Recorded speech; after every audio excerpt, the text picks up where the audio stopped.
साध संगत जी, वाहेगुरु जी का खालसा, वाहेगुरु जी की फतेह। आज की ये जो घटना है बड़ी प्यारी घटना है, क्योंकि एक छोटे से बच्चे की घटना है जिसको बलि के लिए लेके जाया जाता है। बलि,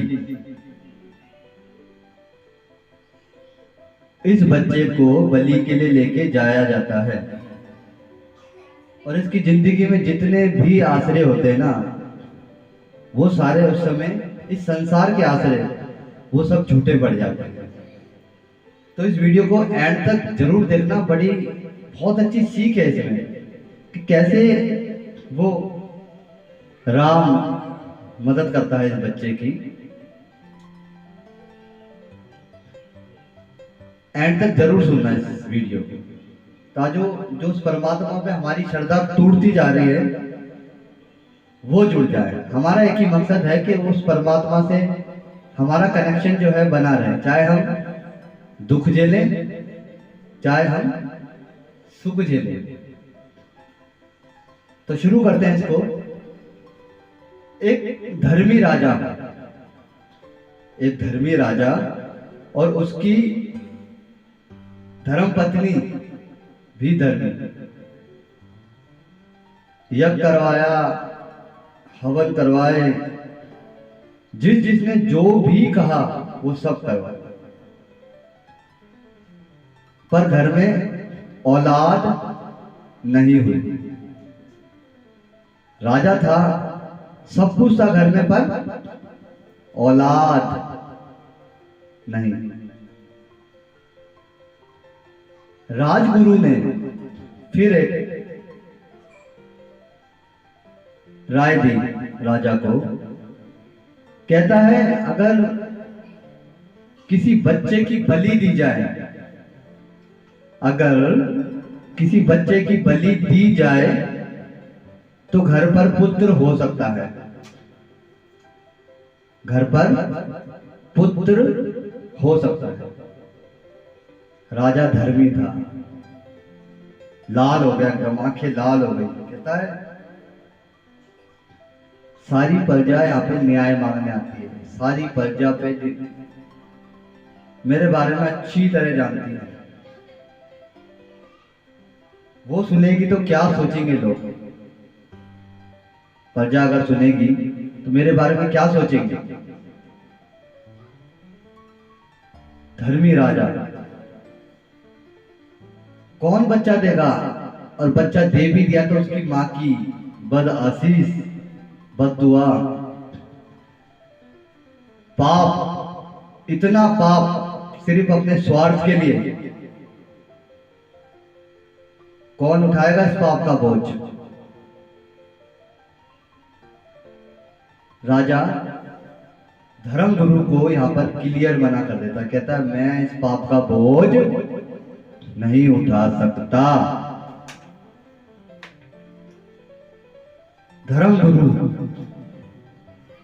एक्चुअली में राजा के पास औलाद नहीं थी।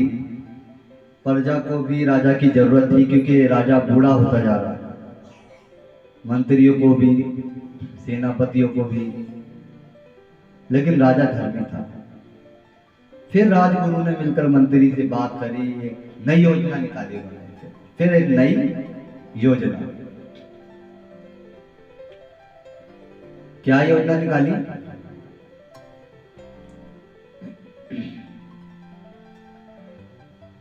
योजना ये निकाली गई कि हे राजन, अगर हम नगर में ढिंडोरा पिटवा दें कि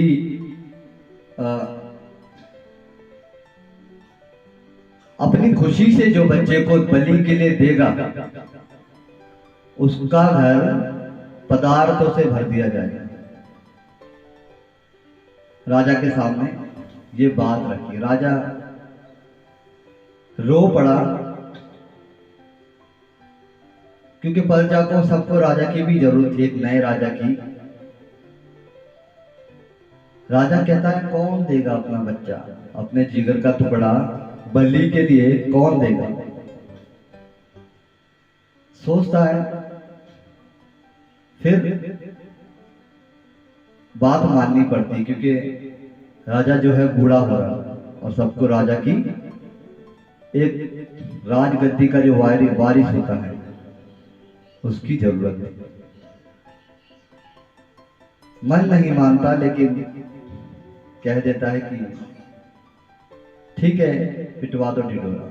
जब नगर में ढिंढोरा पिटवाया जाता है कि भाई राजा ने बलि के लिए एक बच्चा मांगा है, एक बच्चा मांगा है, जो भी अपनी खुशी से इस बच्चे को देगा उसके घर पदार्थों से भर दिए जाएंगे, हीरे मोतियों से।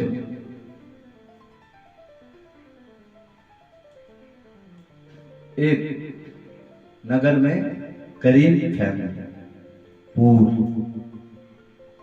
6 बच्चे उसके पास,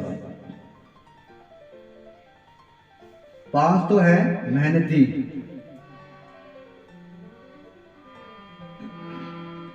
एक जो सबसे छोटा है, काम में ध्यान कम है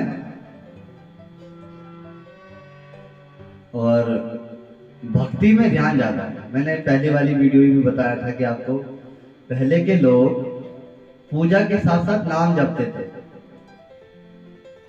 पूजा के साथ साथ नाम जपते थे। लेकिन आज के लोगों के पास समय ही नहीं है कि परमात्मा से जुड़े। जब गर्भ में था माता के, अपनी माँ के, तो लिव लगी हुई थी, लेकिन जब बाहर आए तो टूट गई। अब बिजी हो गया काम, अब फ्री कब होगा? शमशान घाट में जाके वहां फ्री होगा। छोटा सा बच्चा देखो, सीखने यहाँ पे सीख मिलती है, सीख।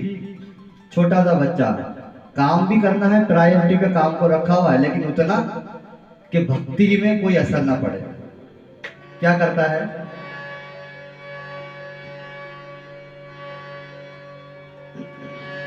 राम राम राम राम राम राम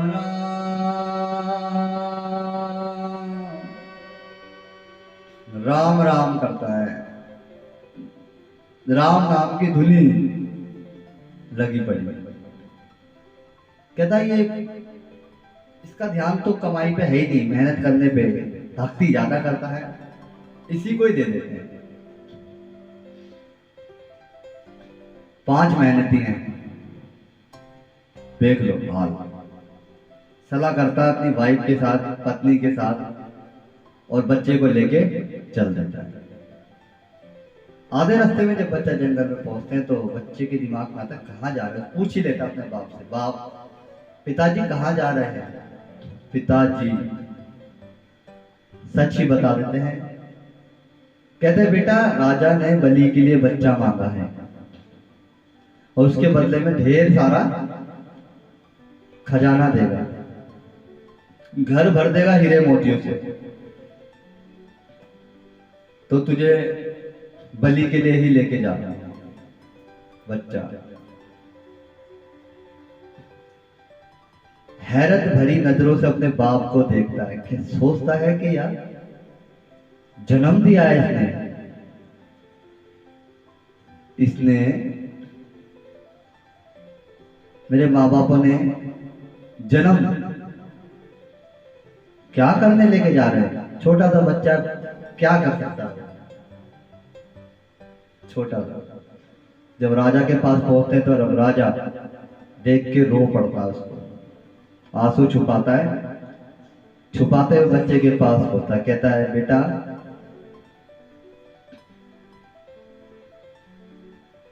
यहाँ पे पता है ना किस लिए लेके आए हैं? बाप वहीं खड़ा होता है, उसके पिताजी खड़े होते हैं, उसको घूरते हैं कहीं डोल ना जाए और माता पिता के सपने ना टूट जाए। कहता है हाँ जी, पता है ना बेटा आपको यहाँ पे बलि के लिए लेके आए, आप अपनी मर्जी से आए हो ना? बच्चा कहता है हाँ, क्योंकि बाप हैरत भरी नजरों से गुस्से से देखता है।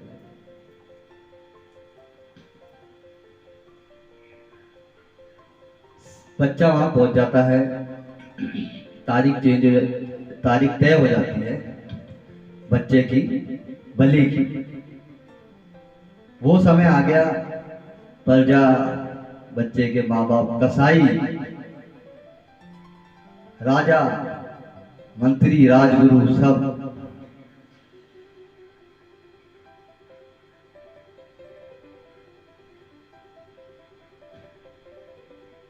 बच्चा जब वहां पे खड़ा होता है तो राजा, क्योंकि बलि का टाइम हो रहा होता है, बच्चा, राजा पूछता है आपकी कोई, जैसे सबसे पूछा जाता है, कोई आखिरी ख्वाहिश? बच्चा कहता है हाँ, मैं थोड़ी सी देर खेलना चाहता हूं। जाता है, वहीं पे मट्टी की ढेरियां होती है, वहीं पे मट्टी की ढेरी बनाता है, एक ढेरी बनाता है, बना के कुछ बोलता है, कुछ बोलने के बाद लात मारता है, दूसरी बनाता है, तीसरी बनाता है, सेम बोलता है और कुछ बोलता है, तीसरी ढेरी के आगे भी और लात मारता है, चौथी ढेरी बनाता है। चौथी ढेरी जब बनाता है तो कुछ बोलता है उसके आगे भी, लेकिन लात नहीं मारता। प्रजा, माँ बाप, राजा, रानी, मंत्री, राजगुरु सारे ये तमाशा देख रहे होते हैं कि बच्चा आखिरी में कर क्या रहा है, किस टाइप का खेल है। जब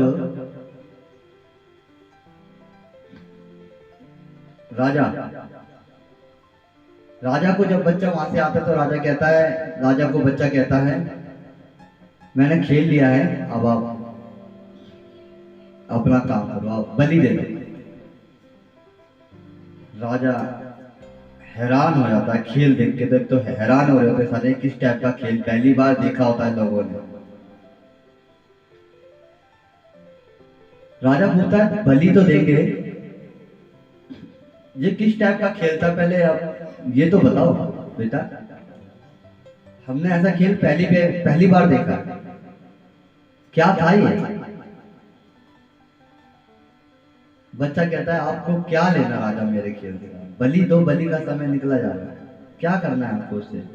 आपने बोला मेरी आखिरी ख्वाहिश, मैंने खेल लिया, आप अपना काम करो।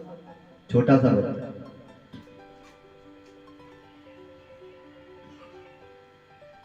राजा कहता है बलि तो देंगे, पहले बताना पड़ेगा, जिद पे अड़ जाता है राजा, बलि तो देंगे लेकिन पहले बताना। बच्चा कहता है जब इतना फोर्स, जब इतनी जिद राजा तो कर ही रहा है तो मैं बता ही दे, ये खेल कौन सा था। मैंने पहली ढेरी जो थी अपने माता पिता के नाम की बनाई और उनके आगे कुछ बोला। क्या बोला? हे माता, हे पिताजी, मुझे बचा लो, मुझे बचा लो, मेरी बलि होने जा रही है। फिर सोचा कि यही तो मुझे बलि के लिए लेके आए हैं। मैंने उस ढेरी को लात मार दी। दूसरी ढेरी मैंने बनाई प्रजा के नाम पे।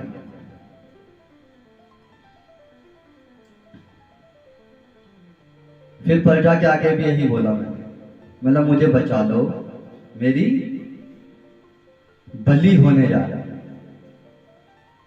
फिर दिमाग में पॉइंट आया कि प्रजा तो यहां बैठ के तमाशा देख रही है कि कब बलि होगी, क्योंकि हुक्म राजा का है।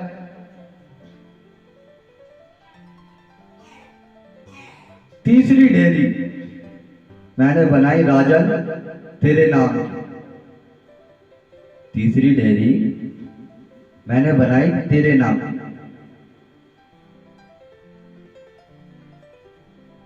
फिर सोचा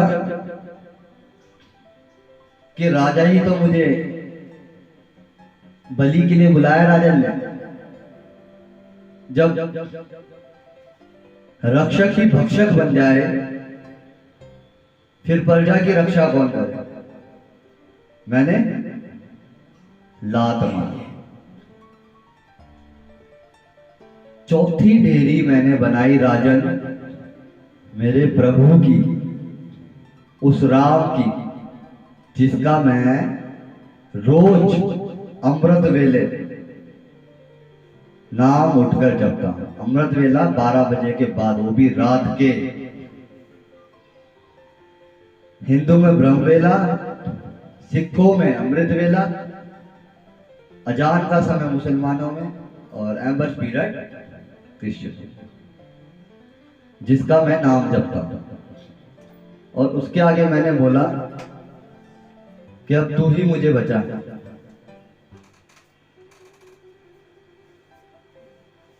जब राजा ने इतनी बात सुनी तो गुरु प्रसाद वर्त गया, उसके कृपा हुई। उस मालिक ने उसको सोची बख्शी, दिमाग बख्शा। क्या क्या दिमाग बख्शा? राजा कहता है राजगुरु और मंत्रियों से, भाई बलि तो देंगे इसकी, लेकिन गारंटी लो, गारंटी लो कि ये इस बच्चे के बलि के बाद घर पर संतान पैदा हो जाएगी। अंधविश्वास उस समय भी था, अंधविश्वास आज भी है। निकलता कोई बिरला ही है इसमें से। जैसे उस राजा के दिमाग में उस मालिक की कृपा हुई, उसको सोची, दिमाग मिला उसको। कहता बच्चे की बलि तो देंगे, और अगर नहीं हुआ तो हम उसका भी सर कलम कर देंगे। गारंटी लो, कोई भी आगे नहीं आए, ना राजगुरु, ना मंत्री, ना सेना। राजा ने पत्नी से डिस्कस करा। देखो कृपा मालिक की रहमत। भिखारी थे राज करावे, राजा थे भिखारी, उसकी मर्जी है। राजा को उठा के नीचे ले जाए, भिखारी बना दे, भिखारी को राजा बना दे, ये उस मालिक की मर्जी है। रानी से डिस्कस करा, क्या रानी इतना ज्ञानवान ये बच्चा, इसकी वजह से जो मेरा दिमाग पैक था वो खुल गया, इसकी वजह से मुझे ज्ञान हुआ, अंधविश्वास से आंखें खुली। क्यों ना इसी को हम अपना बच्चा बना ले, अपनी संतान बना ले इसी को, आगे जाके ये प्रजा का भलाई करे। छोटा सा बच्चा इतना ज्ञान एक्सेप्ट कर लिया, स्वीकार कर लिया, और बच्चे को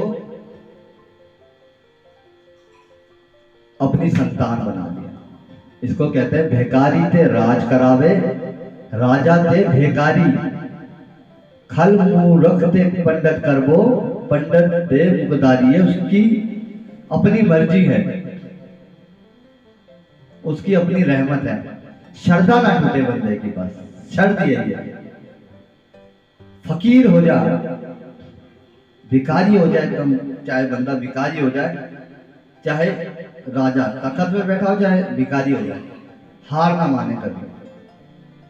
इससे राम नाम की ताकत पता कर लगती है। परमात्मा हर किसी के साथ है, हर किसी के अंदर। उसको मदद करने के लिए प्रगट होना पड़ता है, खाली आना नहीं होता।